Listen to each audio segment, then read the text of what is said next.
Okay, class 10. Today we start with transportation as a part of your lesson number 6, life process. Now, what do we see here? This is the blood flowing in our vessels. आप यहाँ पे video को थोड़ी देर के लिए pause कर लीजिए, ध्यान से देखिए और फिर इस एनिमेशन के बारे में 3 चीज़ें जो आपने नोटिस करी वो अपनी कॉपी में लिख लीजिए. Now I'll write a few things that I noticed. आप देखिएगा कि क्या ये वही चीज़ें हैं जो आपने नोटिस करी थी. रेड कलर नोटिस किया, फ्लैट रेड कलर के सेल्स थे, कुछ राउंड वाइट सेल्स थे और एक नैरो चैनल था. अगर इसमें से कुछ ऐसा है जो आपने नोटिस किया है, मैंने यहाँ मेंशन नहीं किया है, तो आप कमेंट्स में लिख सकते हैं. Now on this basis let's add on to our knowledge of blood. But before that, why are we studying blood? Topic तो हमारा ट्रांसपोर्ट है. हम ब्लड क्यों पढ़ रहे हैं? क्योंकि ब्लड वो चीज़ है, वो टिश्यू है जो हमारी बॉडी में अलग अलग चीज़ों को ट्रांसपोर्ट करता है. Blood is the medium of transport. It transport substances throughout our body. Now blood is circulated in our body through circulatory system, या फिर हम इसका दूसरा नाम रखते हैं ब्लड वैस्कुलर सिस्टम. सर्कुलेटरी या ब्लड वैस्कुलर सिस्टम में कई सारे ऑर्गन्स और टिश्यूज हैं. ये हैं सबसे पहले ब्लड, ब्लड वेसल्स और हार्ट. ब्लड एक स्पेशल कनेक्टिव टिश्यू है जो 2 चीज़ों का बना होता है. एक तो फ्लूइड मीडियम होता है और उसमें कुछ सेल्स भी प्रेजेंट होते हैं. ये सेल्स कई टाइप के होते हैं. फिर ब्लड वेसल्स, ये एक नेटवर्क है, एक जाल है जो आर्टरीज, वेन्स और कैपिलरीज का बना होता है. इनके थ्रू हमारा ब्लड फ्लो करता है. और फिर हार्ट, ये इंश्योर करता है कि ब्लड का फ्लो कभी भी रुके नहीं. So heart is the pumping organ and these are our learning goals for today. लेकिन हम इसके सिवा कुछ और भी चीज़ें करने की कोशिश करेंगे. Some related aspects of blood circulation, जैसे कि डबल सर्कुलेशन, ब्लड प्रेशर के बारे में कुछ जानेंगे और थोड़ा बहुत लिम्फ के बारे में. पर इस सेशन में हम सिर्फ डबल सर्कुलेशन पढ़ेंगे. ब्लड प्रेशर और लिम्फ अगले वीडियो में. Now what is blood? Blood is a special type of connective tissue. इसमें एक फ्लूइड मीडियम होता है और साथ में कुछ सेल्स भी होते हैं, इसलिए हम इसको फ्लूइड कनेक्टिव टिश्यू कहते हैं.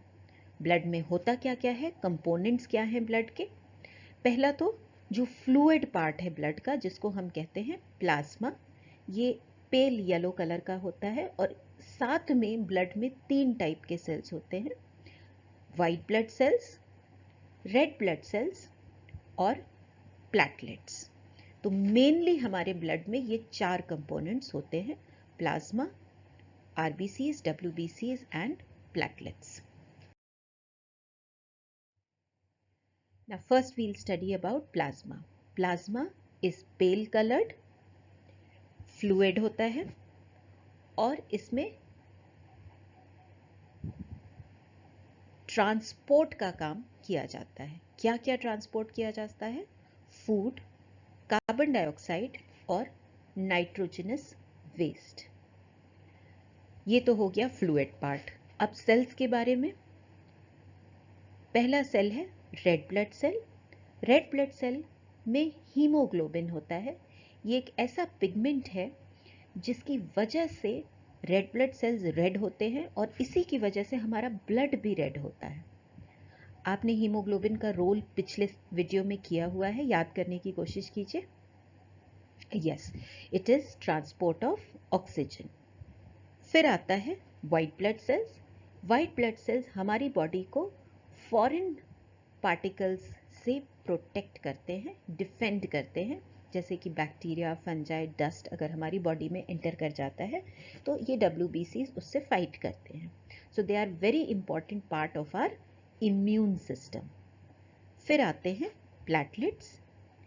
आपने देखा होगा अगर कभी आपको चोट लग जाती है या कहीं कोई कट लगता है तो ब्लड का फ्लो थोड़ी देर बाद रुक जाता है क्योंकि ब्लड जम जाता है, थिक हो जाता है, या फिर हम उसको कहते हैं कि ब्लड क्लॉट कर जाता है। That prevents the loss of blood. तो उस क्लॉटिंग का जो रीजन है वो है प्लेटलेट्स। तो platelets are responsible for clotting of blood. Now this is your circulatory system. आप इसमें दो कलर्स के ब्लड वेसल्स देख सकते हैं, एक रेड कलर का है और एक ब्लू कलर का है।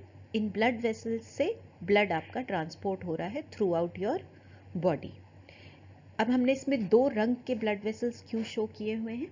क्योंकि आपकी बॉडी में टू वे ट्रांसपोर्ट होता है, दो डायरेक्शंस में ट्रांसपोर्ट होता है। एक ट्रांसपोर्ट होता है जो आपके हार्ट से शुरू होता है और वो सारी बॉडी पार्ट्स में ब्लड वेसल्स जाती हैं जो रेड कलर से दिखाई गई हैं। ये वाली ब्लड वेसल्स ऑक्सीजनेटेड ब्लड को कैरी करती हैं from heart to the body parts. दूसरी है ये ब्लू वाली ब्लड वेसल्स जो दिखाई गई हैं, they collect carbon dioxide rich blood from all the body parts and take it back to the heart, and this blood is known as deoxygenated blood. So we have oxygenated blood being carried from heart to all the body parts and the deoxygenated blood being carried from all the body parts back to the heart. अब ये क्या है? Fist, आपकी मुट्ठी। आप अपने हाथों से मुट्ठी बनाइए और उसको देखिए। ये अप्रॉक्सीमेटली आपके हार्ट का साइज है, जो आपकी मुट्ठी का साइज है, आपकी फिस्ट का साइज है। This is your heart. अब इसके सिवा कुछ और कैरेक्टरिस्टिक है हार्ट की। हार्ट मस्कुलर ऑर्गन है। आपने लास्ट ईयर पढ़ा हुआ है हार्ट किस टाइप की मसल से बना होता है। अगर आपको याद नहीं हो तो आप क्लास 9th की बुक खोल के टिश्यूज वाला लेसन रेफर करिएगा।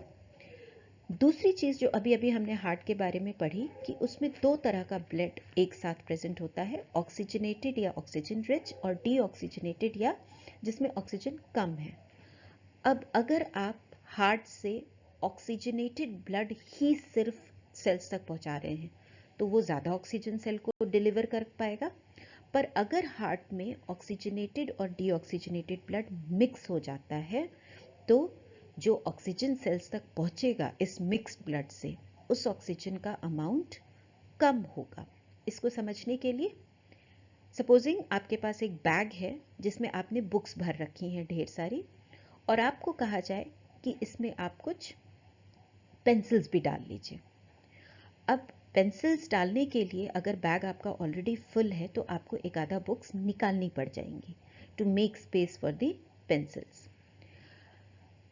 उसमें भी एक प्रॉब्लम है कि जब आप निकालेंगे तो आपको पेंसिल्स ढूंढने में दिक्कत आएगी क्योंकि पेंसिल्स इधर उधर बुक्स के बीच में कहीं छुप जाएंगी।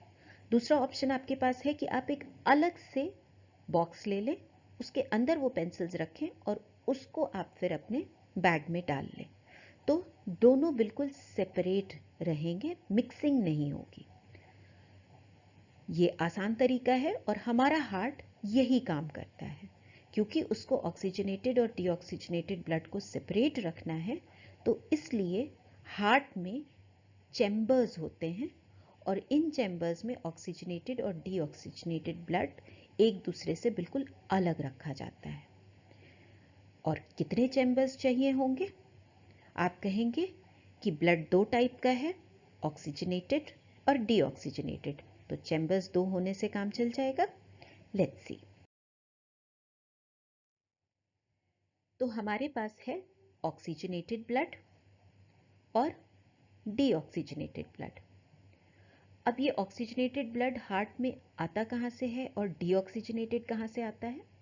डीऑक्सीजनेटेड आता है सारे बॉडी पार्ट्स से। सेल्स में रेस्पिरेशन होता है जिसमें ऑक्सीजन यूज होता है।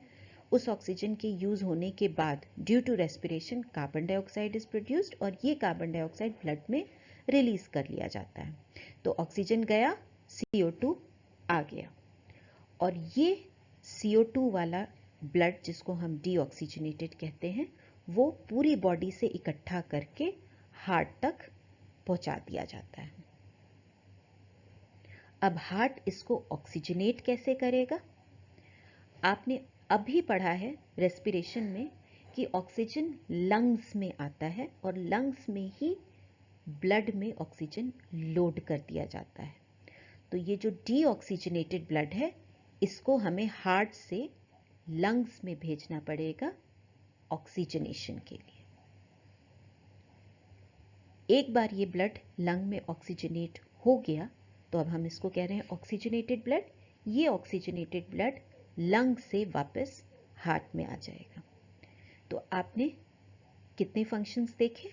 एक बार इसको फिर से करते हैं।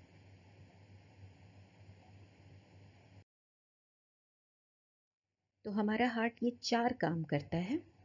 पूरी बॉडी से डीऑक्सीजनेटेड ब्लड रिसीव कर रहा है, इस डीऑक्सीजनेटेड ब्लड को लंग्स में भेज रहा है ऑक्सीजनेशन के लिए, वापस लंग्स से ऑक्सीजनेटेड ब्लड हार्ट में आ रहा है, उसको रिसीव कर रहा है और फिर इस ऑक्सीजनेटेड ब्लड को सारे बॉडी पार्ट्स में सेंड कर रहा है।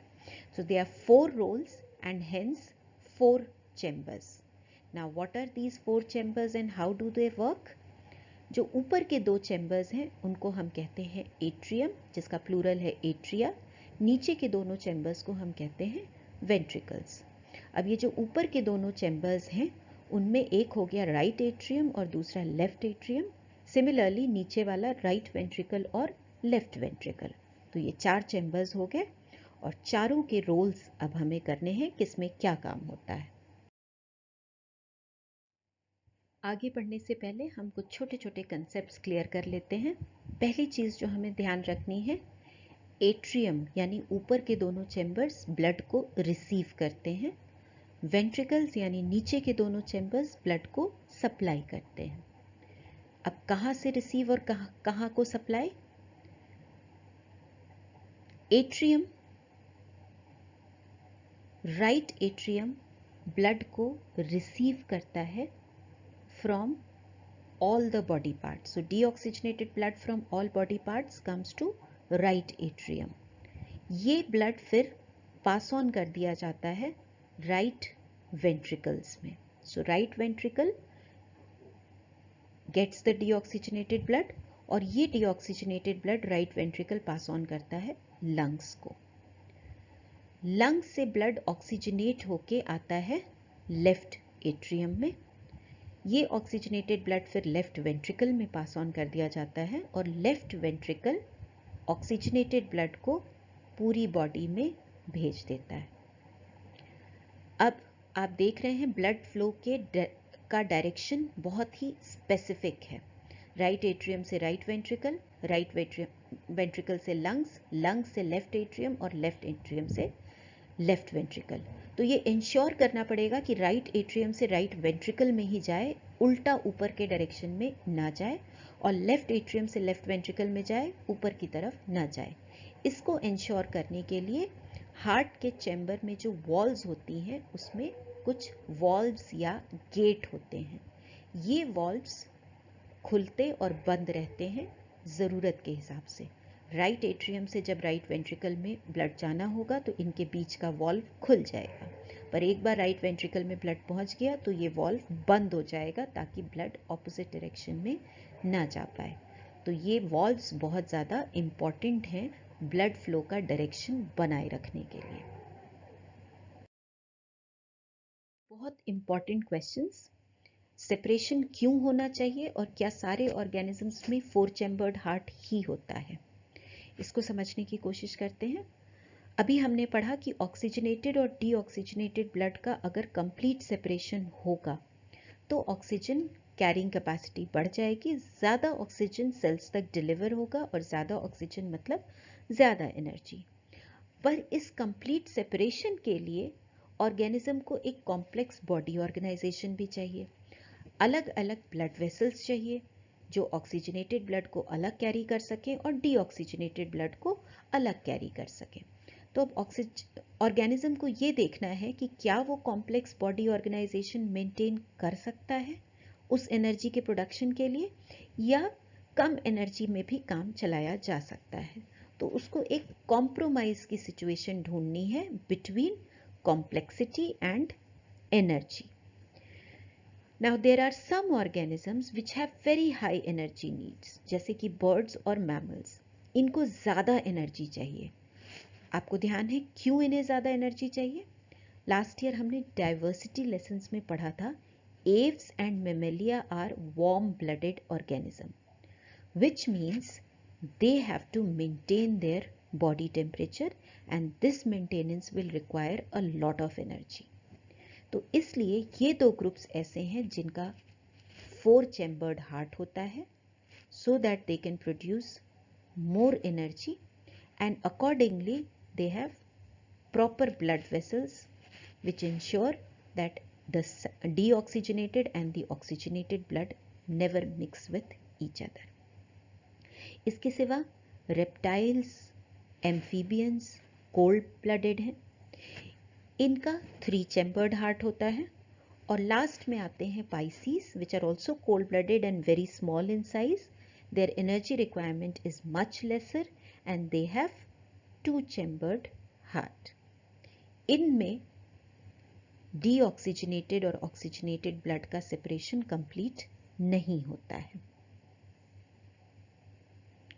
ये एक एक्सेप्शन है जो आपको ध्यान रखना है, crocodile which is a reptile but it has 4 chambers in its heart.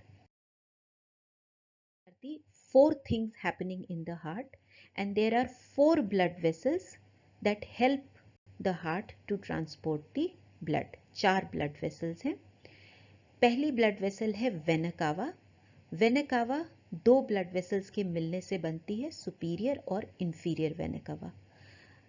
Vena cava वो ब्लड वेसल है जो पूरी बॉडी से ब्लड इकट्ठा करके हार्ट को डिलीवर करती है। दूसरी है पल्मनरी आर्टरी जो इस डीऑक्सीजनेटेड ब्लड को लंग्स तक ले जाती है। फिर पल्मनरी वेन जो लंग से ऑक्सीजनेटेड ब्लड को वापस हार्ट में लाती है। और लास्ट में है आयोर्टा जो ऑक्सीजनेटेड ब्लड को पूरी बॉडी में ट्रांसपोर्ट करती है। अब यहाँ पे 2 टर्म्स आए हुए हैं, आर्टरी और वेन। इनका हम डिफरेंस अगले सेशन में करेंगे। तो ये है आपका हार्ट जो डायग्राम आपकी बुक में बना हुआ है, आप देख सकते हैं। वेना कावा बॉडी पार्ट से ब्लड लेके आ रही है राइट एट्रियम में, फिर राइट वेंट्रिकल से ये पल्मनरी आर्टरी लंग की तरफ जा रही है, पल्मनरी वेन वापस लेफ्ट एट्रियम में, और फिर लेफ्ट वेंट्रिकल से ये आयोटा निकल रही है जो सीधे सारी बॉडी पार्ट्स को ब्लड सप्लाई करती है। आपको इस डायग्राम को बनाने की प्रैक्टिस करनी है, इसकी लेबलिंग प्रैक्टिस करनी है और सारे वेन्स के वेसल्स के फंक्शंस ध्यान रखने हैं। और अब सबसे इम्पॉर्टेंट पार्ट, हार्ट के ये फंक्शंस किस सीक्वेंस में होते हैं, the events in pumping of heart. सबसे पहले heart completely relax state, both atria and ventricles are relaxed. अब वेना कावा से ब्लड को रिसीव करने के लिए राइट एट्रियम एक्सपैंड करेगा, फिर राइट एट्रियम कॉन्ट्रैक्ट करेगा ताकि वो ब्लड को राइट वेंट्रिकल्स में भेज सके, और इसको रिसीव करने के लिए राइट वेंट्रिकल को एक्सपैंड करना पड़ेगा। इस टाइम पे इनके बीच का वॉल्व खुल जाएगा। नेक्स्ट राइट वेंट्रिकल कॉन्ट्रैक्ट करेगा ताकि वो ब्लड को लंग्स में भेज सके, लेफ्ट एट्रियम एक्सपैंड करेगा ताकि वो ब्लड से लंग से ब्लड को रिसीव कर सके, लेफ्ट एट्रियम कॉन्ट्रैक्ट करेगा ताकि वो ब्लड को लेफ्ट वेंट्रिकल में भेज सके, और इस टाइम पे लेफ्ट वेंट्रिकल एक्सपैंडेड स्टेट में रहेगा ताकि वो ब्लड को रिसीव कर सके, और इनके बीच का वॉल्व उस टाइम खुला रहेगा। फाइनली लेफ्ट वेंट्रिकल कॉन्ट्रैक्ट करेगा ताकि ब्लड को बॉडी के सारे पार्ट्स में भेजा जा सके। अब इसमें आपको एक बहुत इंपॉर्टेंट चीज़ याद रखनी है, वो ये कि जो 2 एट्रिया हैं वो एक साथ कॉन्ट्रैक्ट और रिलैक्स करेंगे, और सिमिलरली जो दोनों वेंट्रिकल्स हैं वो एक साथ कॉन्ट्रैक्ट और रिलैक्स करेंगे। तो जो इवेंट 2 और इवेंट 5 है वो एक साथ होगा, इवेंट 3 और इवेंट 6 एक साथ होगा, और इवेंट 4 और इवेंट 7 एक साथ होगा।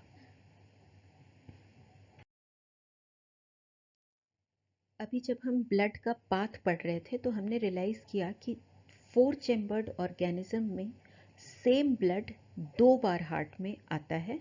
एक बार पूरी बॉडी से आता है और एक बार फिर वापस ऑक्सीजनेट होके लंग्स से आता है। This is known as double circulation. क्या ये रेप्टाइल्स, एम्फीबियंस और फिशेस में भी होता है? मेरे ख्याल से नहीं होना चाहिए, क्योंकि इनमें 3 या 2 चैम्बर्ड हैं, तो एक ही वेंट्रिकल होता है और वही वेंट्रिकल दोनों जगह से ब्लड को रिसीव कर रहा है, बॉडी से भी और लंग से भी। तो वेंट्रिकल में ब्लड मिक्स हो जा रहा है आकर के साइमल्टेनियसली ब्लड बॉडी और लंग से। तो यहाँ पे डबल सर्कुलेशन होने के चांसेस नहीं हैं। फिर भी एक बार देखते हैं। फिशेस में 2 चैम्बर्ड हार्ट होती है, तो लो ऑक्सीजन वाला ब्लड फिशेस के एट्रियम में आता है। अब एट्रियम में जब आएगा तो वहाँ से वो वेंट्रिकल्स में जाता है, ये डीऑक्सीजनेटेड ब्लड है। वेंट्रिकल से ये ब्लड गिल्स में जाता है, गिल्स में उसका धीरे धीरे ऑक्सीजनेशन होता है और ऑक्सीजनेशन के बाद वो डायरेक्टली बॉडी पार्ट्स में सप्लाई हो जाता है। तो ब्लड एक ही बार हार्ट में आया जो डीऑक्सीजनेटेड वाला है, ऑक्सीजनेशन के बाद वो हार्ट में वापस नहीं आता। ऐसे ही अगर हम 3 चैम्बर्ड हार्ट वाले ऑर्गेनिजम्स को देखें तो इनमें एट्रियम तो 2 हैं पर वेंट्रिकल एक ही है। तो ऑक्सीजन पुअर ब्लड एक एट्रियम में आएगा, यहाँ से ये वेंट्रिकल में आएगा, और ऑक्सीजन रिच ब्लड लंग्स से होता हुआ दूसरे एट्रियम में आएगा। यहाँ पे रेड कलर से शो किया गया है ऑक्सीजनेटेड ब्लड को और ब्लू कलर से डीऑक्सीजनेटेड। ये दोनों ब्लड फिर वेंट्रिकल में आ जाते हैं, एक ही कॉमन वेंट्रिकल है। और पर्पल कलर से जो शो किया गया है ये मिक्स्ड ब्लड है। Mixed blood with lesser amount of oxygen is then supplied to all the body parts. So blue color deoxygenated to one atrium, red colored oxygenated to another atrium, both get mixed together in the ventricles and then supplied to all the body parts. Now some questions to help you revise this. Try solving these. Take care. Bye bye.